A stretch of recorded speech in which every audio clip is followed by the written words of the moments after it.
Support for the Legislative Gazette comes from New York State United Teachers, working to support students, educators, and public schools as the center of their communities through the Public Schools Unite Us initiative, and United University Professions, representing 37,000 academic and professional employees at SUNY campuses and teaching hospitals across New York State. Frederick E. Cole, President, uupinfo.org.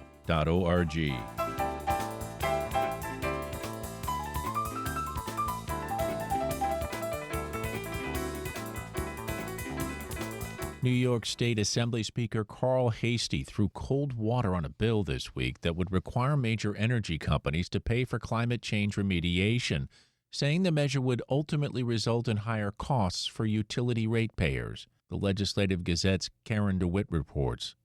The Climate Change Superfund Act would require companies that contributed significantly to the buildup of greenhouse gases to pay for part of the mitigation efforts to offset climate change, including major infrastructure projects like water barriers.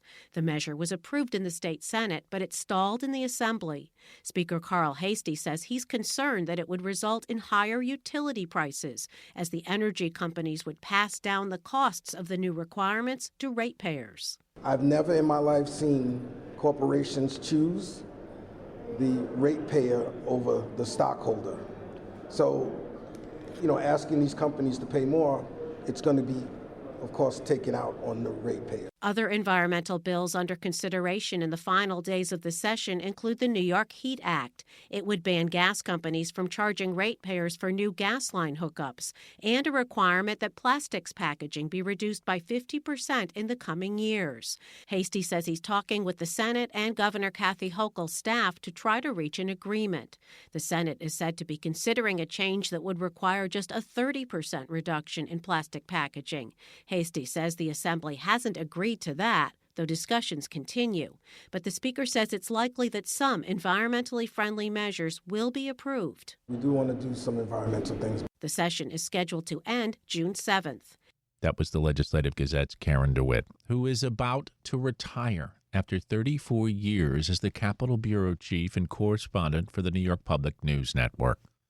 I spent some time with Karen this week talking about her career and perspective on New York State government and politics, but I began by asking her how she arrived at her current position. When I got out of college, very, very long time ago, I worked at some commercial stations around here, which, by the way, is excellent training. I know you come from commercial radio immediately. You just have to get up and perform all the time when you're doing commercial radio.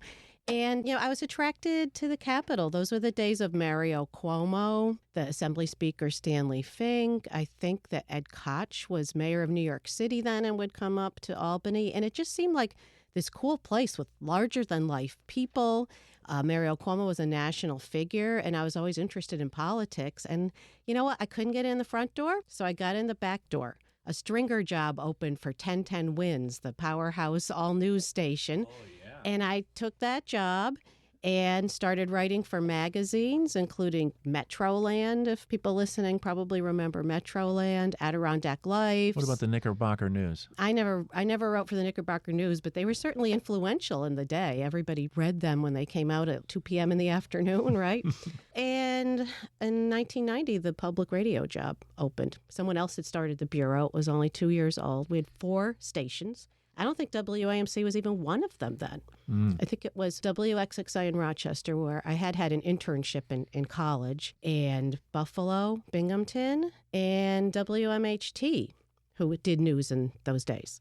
WAMC joined a couple years later, and we just built it to like 10 stations. And I don't even know how. It's all a blur, David. You asked me to do a retrospective on my work. And, the thing about doing certainly the daily news beat, especially on radio, it's very ephemeral. You just get up every day and you do it. It's here and gone. And yet something came along midway, maybe halfway. I don't know where you want to put it in our career, because I can't even remember that far back. The internet came in, and that changed everything for journalism.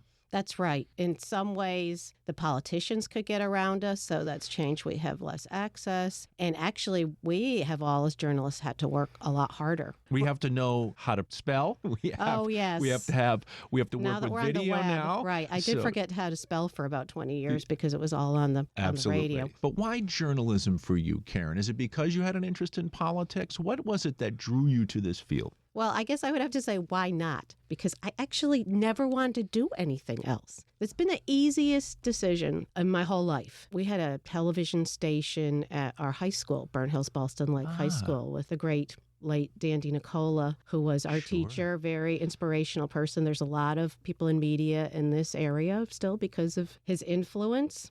And, I was a classic underachiever high school kid, and that sparked an interest. And I really didn't like to do anything else. I would say I'm not really suited to do anything else in this life. So it's just been very easy, and I had the drive. I liked it. I wanted to do it. I showed up every day and just tried my hardest and somehow got through and ended up having a wonderful job for 3 decades.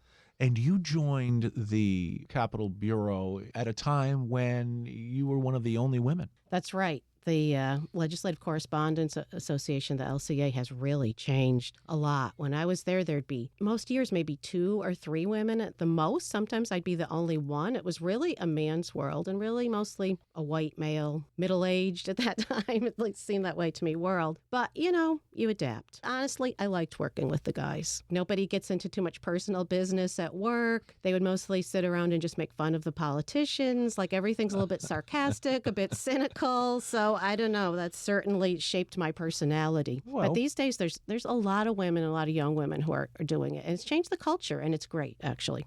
Politics and media have a similar kind of culture in a way, right. Rough and tumble, maybe a little desensitized to a lot of the issues that we cover, which can be terrible and horrific. And, well, you kind of have to at times. Yeah. You really can't bring stuff home. Though that said, there have been times and things that I've covered where I do wake up at 3 a.m. and say, oh my God, did that really happen yesterday?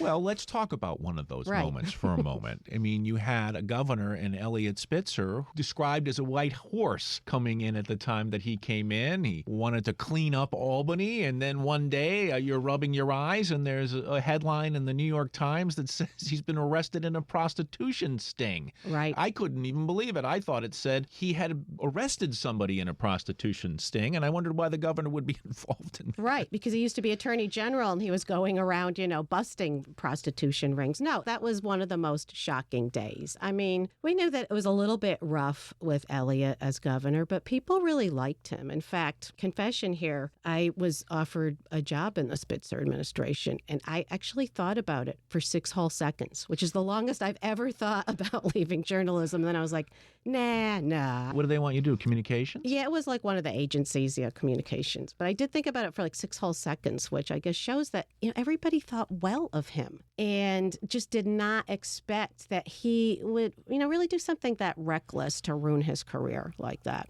And then seeing David Patterson being elected was pretty exciting. His first African-American governor. So it was like quite an amazing time, but he certainly struggled a lot with that job. There were a lot of crazy things that happened during the Patterson administration. Including walking off the dais after accepting, the governorship and going to the tabloids and immediately admitting to extramarital affairs and drug use and all sorts of things. Right. That was his first press conference. Yeah, right. Yep. We went to it wondering what he would say, and I guess he just wanted to get that all out of the way so it wasn't in the tabloids. That was one of those nights that I woke up at 3 a.m. and said, did that really happen? There's just been a lot of very dramatic days that it's just fun to be a part of. No question. And it's democracy. As messy and crazy as it is, it's democracy. Absolutely. And that Fourth Estate, as we mentioned briefly in the beginning, is part of it. I mean, if we don't have the antiseptic, the light, the journalism covering the politics, then we're not doing our jobs as part of what the Bill of Rights seems to consider as part of a democracy. That's right. But we do have to have the access, and we don't really have it in the same way. So it gets a little bit harder, it seems, every decade that goes along. You're so right, because of the idea that they can go around us now. Submit your questions by email. I mean, none of this stuff would happen in the past. They didn't have the internet to bypass us. They had to do the interview or either not respond or say no comment. Well, they have their social media feeds, they have their YouTube channels, and they can just go directly without having to answer pesky questions about, wait a minute, 1 and 1 does not equal 2, like you're saying, there's something wrong here. And politicians are avoiding us a lot lately, especially at the Capitol right now with the atmosphere. And it may be because it's all Democrats in power right now, Senate, Assembly, and the governor. And so you don't have an opposition party controlling any of those 3 branches of government to speak up. I mean, the Senate Republicans and Assembly Republicans, God bless them, they do speak up a lot, but we know that they don't have the votes to get That's right. anything done, so you can't really use them as a foil or to illuminate what might be a fault in some of the policies that the others are proposing. That was the Legislative Gazette's Karen DeWitt. Congratulations, Karen. You can hear our entire conversation on this week's Capital Connection program at WAMC.org.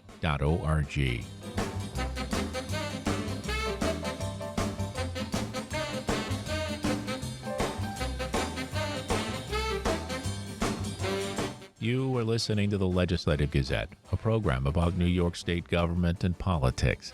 I'm David Gustina. As the session nears its end, Republican state lawmakers and advocates for New York municipalities rallied at the Capitol this week to support rural communities. The Legislative Gazette's Lucas Willard was there and filed this report. The state legislative session in Albany is scheduled to conclude next week. In the final days of the session, Republican State Assembly member Robert Smullen of the Mohawk Valley and Adirondacks convened a press conference to advocate for rural communities. Our citizens deserve a fair share of attention and the resources that come from New York State to ensure that our families, our communities, and our businesses get what they deserve from their state government. Before the start of the session in January, Smullen organized several community forums focused on rural equity and is supporting a slate of legislation that includes emergency services, energy, broadband access, and transportation. In a state of more than 19 million people, the lawmakers said more than 4 million New Yorkers live in rural areas.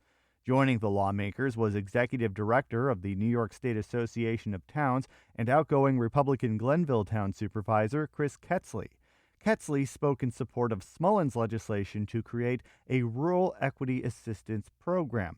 The bill would help local governments access state funding and grant programs. A lot of people forget how much time and effort it takes to administer grants. So this program would help communities that don't have the time, the resources, or the money to make those investments to better their communities. So we're very, very supportive of this legislation. Republican Assembly members joined in to advocate for their bills written to benefit rural communities. As the lawmakers spoke on the $1 Million Staircase, a rally against Israel's war against Hamas in Gaza boomed from a floor above. Matt Simpson, a former Horicon Town supervisor who represents the 114th Assembly District in the Adirondacks, promoted home heating legislation that would exempt wood burning from any restrictions under the state's 2019 law known as the Climate Leadership and Community Protection Act. Remember when we were all called crazy for calling out the CLCPA proposals aimed at banning gas stoves? Sure, the stoves weren't ripped from our homes, but that very ban was put on the books last year, and they will begin being phased out soon. It's only a matter of time. Don't think we forgot about the call to ban wood-burning heat sources upstate either. As part of meeting New York's climate goals, school districts have until 2035 to convert their school bus fleets to electric vehicles. Republicans want to pump the brakes on that implementation. They point to statistics from the fiscal conservative think tank, the Empire Center for Public Policy, that say the cost to convert all school buses in New York could be more than $8 billion, far short of the available state and federal funding for districts. 132nd District Assembly member Phil Palmisano of the Southern Tier and Finger Lakes region said the state mandate on school districts is hypocritical. Do you know what the timeline is for the state of New York to convert their heavy-duty and medium fleet? 2040. So we're asking our school districts to take on this experiment and complete a full transition, a full 5 years before the state of New York has to do so. That screams of hypocrisy. Oh, and by the way, the state of New York has an out if it's not feasible to do so. Our school districts do not have that luxury. Republican Joe Angelino of the Southern Tier co-sponsors a bill with Palmisano that would extend more tax relief to volunteer firefighters and EMS. Angelino said rural emergency departments are disappearing due to lack of volunteers. Brisbane, in Angelino's 121st district, was forced to disband its volunteer fire department on January 1st. Angelino supports a $2,500 tax credit for all volunteer firefighters in good standing. If we don't start attracting new members to our volunteer departments, we could look at facing a bill that would be in the billions of dollars for similar service. Right now, in my heart, I believe the last volunteer fireman has been born. It is unclear what Republican priorities will pass before the session concludes. Democrats hold supermajorities in both houses of the state legislature. A spokesperson for Assembly Speaker Carl Heastie did not respond to a request for comment. For the Legislative Gazette, I'm Lucas Willard. Communities across the region are trying to create more affordable housing. The town of Plattsburgh recently hosted a housing symposium to review the challenges and potential solutions for the region. The Legislative Gazette's Pat Bradley reports. A diverse group of stakeholders from 6 counties traveled to Plattsburgh to discuss housing challenges their communities face. The town of Plattsburgh hosted the gathering. Democratic Supervisor Michael Cashman said from escalating rent to a shortage of affordable options, the housing crisis touches every community across the region. We've witnessed a staggering surge in the median rent, outpacing the growth in household income, and the disparity that it places an immense strain on families. This is not just a housing crisis. It is a multi-generational challenge which demands our collective attention and action. The Lake Champlain, Lake George Regional Planning Board is a community and economic development organization for Warren, Washington, Clinton, Essex, and Hamilton counties. Executive Director Beth Gillis explained that during the pandemic, they received funding to do an economic resiliency plan. Gillis said their study determined 6 key housing issues. We've had dramatic increases in the housing price in the last few years. We've had growth in short-term rentals in specific communities that have pushed residents out. We've had a really low production of housing, only 0.1% increase in housing production in the last decade in the region. We've had an increase in seasonal housing. We have labor shortages that are actually contributing to the lack of housing production. And we have a mismatch in the regional wages. At the completion of the study, Gillis described some of the strategies they recommended to help address the housing crisis. So our number 1 was to support and grow the capacity of existing housing organizations. Sustainable funding for county land banks. I was very glad to see that in the New York State budget, we're also putting together a zoning guide, a best practices guide for communities to look at and maybe update their zoning. RE/MAX North Country Associate Real Estate Broker Kira Witherwax has been talking with the town of Plattsburgh about the shortfall and said a multifaceted approach is needed to address the supply and affordability of housing. Housing supply with new construction is where we can make a really big difference long term. We certainly have very immediate challenges with housing, but I do think it's important that we don't just focus on what's right in front of us this minute, because these are symptoms of a very old problem. So we need to not just look at what we have to do right now. It's important that we come up with short-term solutions and also long-term solutions so we don't end up in the same situation or worse in 10 to 20 years. The Advocacy and Resource Center serves those with intellectual and developmental disabilities in Clinton County. Executive Director Robin Pierce told attendees of the forum that they are funded through Medicaid, and the more than 700 staff in the North Country deserve higher salaries. Even though our starting rate of pay is $17 an hour, the work we do deserves to be closer to $25 an hour, but we can't afford to do that. And because of that, our staff have to work second jobs or overtime just to make ends meet. I share that because one of the things that the ARC is looking at is some strategic planning, and what came out of the strategic planning is we need to do something to help our staff with housing. We need to do something to help our staff with food as well. The forum looked at a number of options, including workforce housing, mobile homes, tiny homes, buyer grants, and mixed income development that could be implemented in towns, villages, and cities across the North Country. For the Legislative Gazette, I'm Pat Bradley.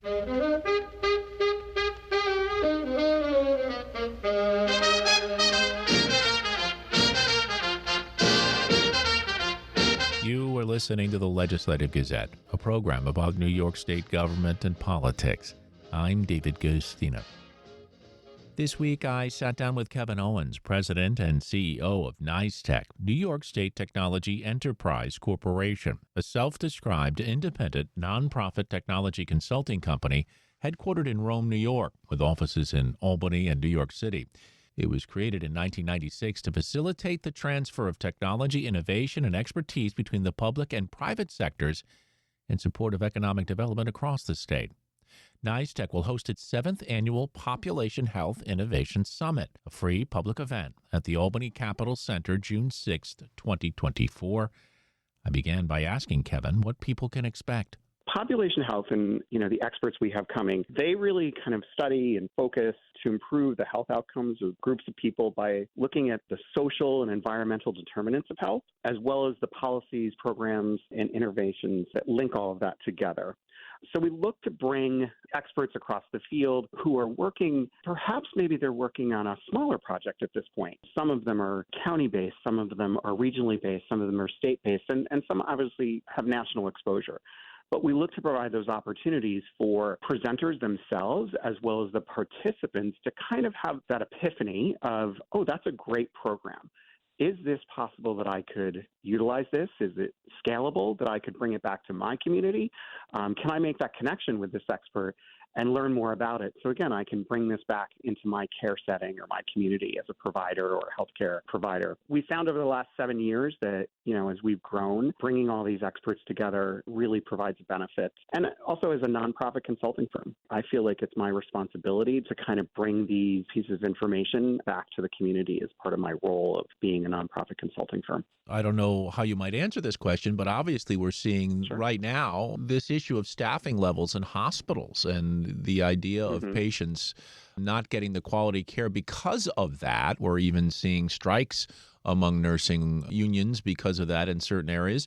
But the idea that AI might be able to assist where it might have taken more nurses in the past, is that something that's possible? For example, I have an app on my phone with all my health records now, and so whenever I get a blood test, it's right there. I don't have to call and find out what my results are. It immediately appears on my phone. Yes, I think the evolution of information that's available in healthcare has really been able to hopefully improve outcomes and also provide more access to patients and doctors to kind of leverage that information more quickly and more efficiently. I think in my history at NYSTEC, I started with them 14 years ago, and kind of the first set of projects I was responsible for was really kind of incentivizing providers and hospitals to get data into electronic health records. And eventually, we reached a critical mass, I'd say. I think most providers and hospitals are using electronic health records right now. But then it was like, how do we share the data? Now that my doctor has it, how can I share it with another doctor if you as a patient present someplace else? So then we made some progress in that, like sharing across care settings. But then now that you have all this data, it's how do you leverage it? Obviously, you have concerns about security and eliminating bias across healthcare data, but it does really provide opportunities now that we have such large data sets to really analyze those and to think of what are the best next steps in scenarios like this. It provides opportunities for doctors to identify trends that they may not have been able to identify before, because the data would have been in files across hospitals, across provider offices, and now you can kind of look at it and say like, oh, there's a problem here. Maybe I can intercede or intervene a little bit quicker than I would have been able to before because I may not have been able to recognize it before. It would have taken months, if not years, to recognize trends in some instances. So who do you hope will show up? I really hope it's people who are obviously interested in population health. I think it's a really important topic that people are spending a lot of time thinking about right now. I mean, healthcare in general, healthcare costs are skyrocketing, and making sure that everybody has access to healthcare is incredibly important. So we're looking for, I would say, individuals from government, state, local, perhaps federal, to kind of look for those individuals to become interested in some of these, as I said, perhaps some of these solutions that are being discussed by these presenters and how they can be leveraged more in the communities. We're also looking for our peers, other consulting groups, other clients that, again, can come and hopefully learn and make connections. And as I said, just continue to kind of improve our approach to population health. And, I'm 57, so I'm heading towards my years where I may need more healthcare. And it's good to know that people are focusing on always improving that and making it a better experience for the patient. Well, and you have quite a varied group and panels put together for different discussions. I'm looking at one, creating a culture of responsible AI solutions. This is a panel discussion that will take place, but an interesting guest. Now, I see Josh Clem, Chief Information Officer for the New York State Thruway Authority. Might not be something people immediately think of as a person that would be on a discussion like this. How come? Well, there's so many aspects to healthcare. I think people think of healthcare as just, I'm going to visit my doctor. But when we think about healthcare, there's so many inputs to a healthy individual. So you can think of access to housing as a facet of healthcare. You can think of public safety as a facet of healthcare. You can think of access to effective and safe transportation as a mode of getting better healthcare. So it really is kind of looking at holistically of all the services that are an input to a New Yorker, in this case, having a better life.